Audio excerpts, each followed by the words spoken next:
Perkenalkan, nama saya Nurul Kurniati dengan nomor induk 0501192088. Di sini saya akan menjelaskan tentang kelebihan dan kelemahan pertanian Indonesia dibanding pertanian Malaysia, Thailand, dan Vietnam. Pertanian Thailand bisa dikatakan menjadi raja di ASEAN mengalahkan Indonesia. Padahal Thailand belajar banyak dari Indonesia, terutama di era Soeharto menjadi presiden. Buktinya, menurut Institute for Development of Economic atau INDEF, nilai sektor pertanian Indonesia sudah jauh tertinggal dari Thailand. Padahal, luas lahan di Thailand jauh lebih sempit dibandingkan Indonesia. Bukti lainnya berdasarkan data World Stock Export dari 15 negara eksportir pangan. Thailand berada di peringkat kedua di bawah Vietnam. Menurut INDEF, ekspor Thailand sangat tinggi disebabkan karena produksinya yang banyak sedangkan jumlah penduduknya yang sedikit, dengan jumlah ekspor pertanian yang relatif stabil dari tahun ke tahunnya. Lalu, mengapa pertanian di Thailand bisa mengalahkan Indonesia yang lahannya lebih luas? Yang pertama adalah musim tanam padi. Terkait dengan musim tanam padi, ternyata di Thailand bisa menanam padi hingga 1-5 kali.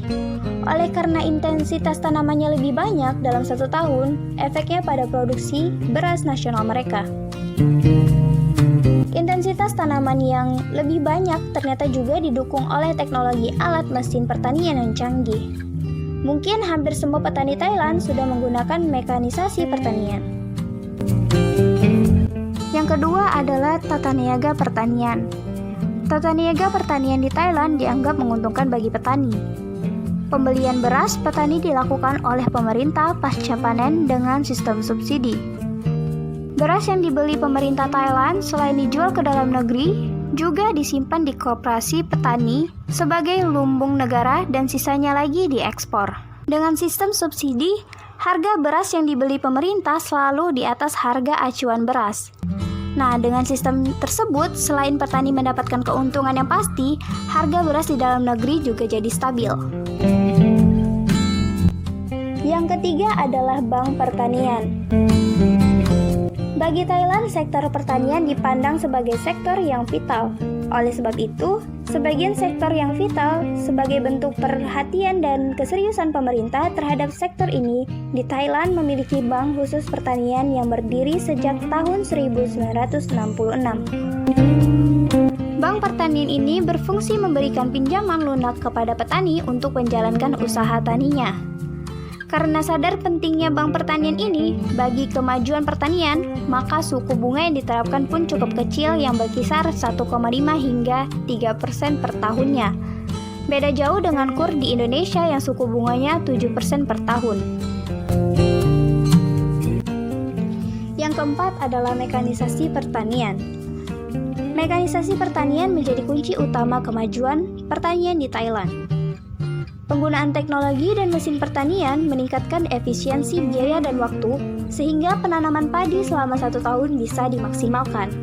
Kini, di saat tenaga kerja pertanian semakin sulit, dampaknya penggunaan alat dan mesin pertanian menjadi sebuah keharusan petani di Indonesia dipandang perlu melakukan alih teknologi terkini hingga proses penyebaran benih, penanaman hingga proses panen dapat dilakukan dengan cepat.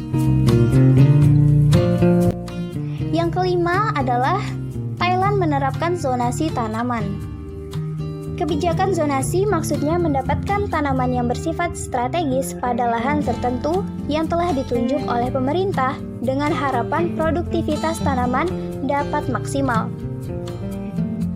Komoditas pertanian yang sudah ada di wilayah Thailand yaitu padi, jagung, tebu, kelapa sawit, karet, dan singkong.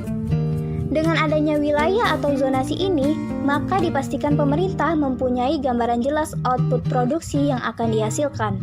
Bagusnya lagi, pemerintah menjamin bahwa petani akan mendapatkan harga yang pantas dengan memberikan subsidi apabila harga pasar kurang menguntungkan petani. Dengan adanya kebijakan zonasi tanaman, pemerintah Thailand tinggal mengatur waktu penanamannya, menyesuaikan dengan target produksi dan target ekspor. Jika dirasa output dari wilayah masih kurang, maka pemerintah tinggal mencari wilayah zonasi baru dengan poin terpenting bahwa di sana tidak ada yang berani mengubah atau alih fungsi wilayah pertanian menjadi wilayah industri ataupun perumahan. Yang keenam adalah produk pertanian Thailand berjaya di dalam negeri. Kalau kita di Indonesia, antara produk dalam negeri dengan produk impor biasanya laku mana? Sudah pada tahu jawabannya ya, yaitu produk impor yang jauh lebih laku. Ya, karena faktor harga menjadi pengaruh utama walaupun kualitas masih bagus produk lokal.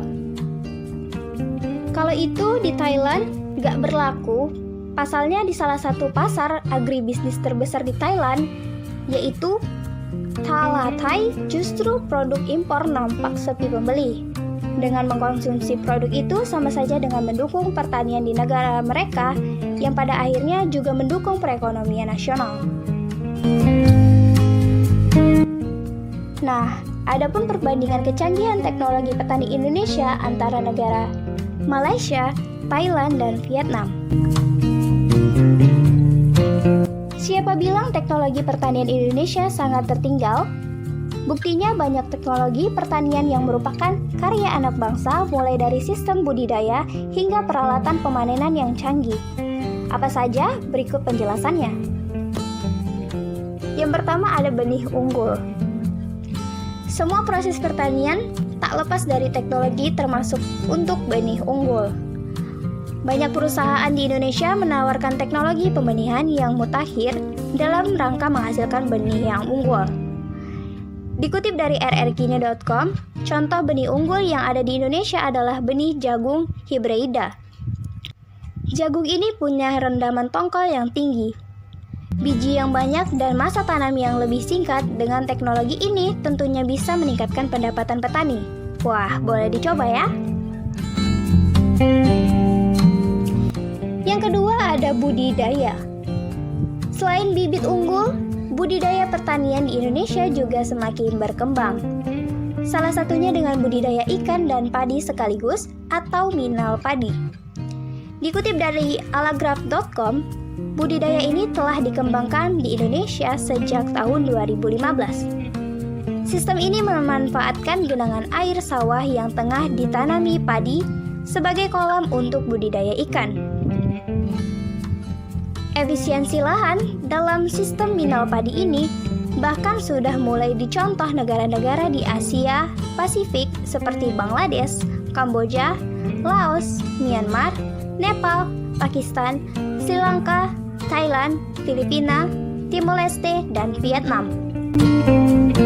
Indonesia beberapa tahun terakhir terbukti bisa memberikan keuntungan bagi para pembudidaya ikan sekaligus petani padi. Menurut Food and Agriculture, Indonesia merupakan negara percobaan tersukses di Asia Pasifik. Wah, keren kan? Yang ketiga ada alat pertanian modern. Di Indonesia memang bukan negara pecinta mesin-mesin canggih, tapi untuk alat-alat pertanian, Indonesia tidak mau ketinggalan zaman. Banyak teknologi pertanian canggih sudah diadopsi di Indonesia, mulai dari mesin pompa air hingga traktor. Sedangkan mesin-mesin panen juga sudah berterbaran seperti mesin panen padi otomatis. Di Indonesia juga ada alat karya dalam negeri, yaitu menanam padi otomatis bernama Jarwa Transplant. Alat ini direkomendasikan di bagian penelitian pengembangan Kementerian Pertanian.